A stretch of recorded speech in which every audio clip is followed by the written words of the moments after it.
দীর্ঘদিন ধরে সিলেটের সদর উপজেলার গালংশা ও খাসেরগাঁওয়ের গ্রামের বাসিন্দাদের মধ্যে মসজিদের নামকরণ নিয়ে বিরোধ চলছিল। সমস্যা সমাধানে 10 এপ্রিল শুক্রবার জুমার নামাজের পরে সালিশ ডাকা হয়। বৈঠকে কথা কাটাকাটি এক পর্যায়ে রূপ নেয় সংঘর্ষে। এতে প্রতিপক্ষের হামলায় আহত হন দেলোয়ার হোসেন দিলবর।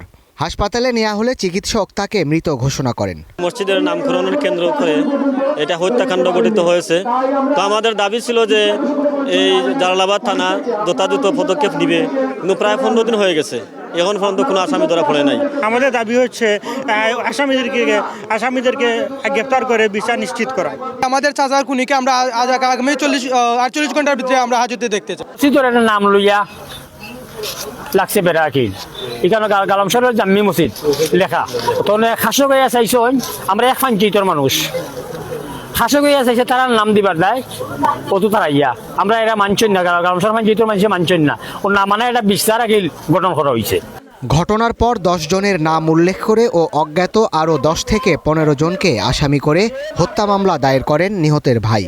হত্যাকাণ্ডের বিচারের দাবিতে সোচ্চার স্বজন ও গ্রামবাসী অংশ নেন মিছিল, মিটিং ও মানববন্ধনে। তবে হত্যাকাণ্ডের 2 সপ্তাহ পার হলেও কাউকে গ্রেপ্তার করতে পারেনি পুলিশ। খুনিদেরকে এখনো আইনের আওতায় আনা হয়েছে না। যে আমার বাবাকে তারা নির্মমভাবে পরিকল্পিতভাবে তারা হত্যা করেছে, এখনো আমরা এর বিচার পাই না। আমরা বিশেষ করে দেশবাসীর কাছে অথবা আমাদের আইনের কাছে বিশেষভাবে অনুরোধ করছি যে আমার বাবার নির্মমভাবে হত্যার বিচার চাই। পুলিশের দাবি, হত্যার সঙ্গে জড়িতদের গ্রেপ্তারে তৎপরতা অব্যাহত আছে। এখন পর্যন্ত কাউকে গ্রেপ্তার করা পসিবল হয় নাই বিধায় বিভিন্নজন বিভিন্ন ধরনের কথাবার্তা বলতেছে, কিন্তু বাস্তবতা হচ্ছে আমাদের পুলিশ নিয়মিতভাবেই আসামিদেরকে ধরার জন্য অভিযান পরিচালনা করে যাচ্ছে।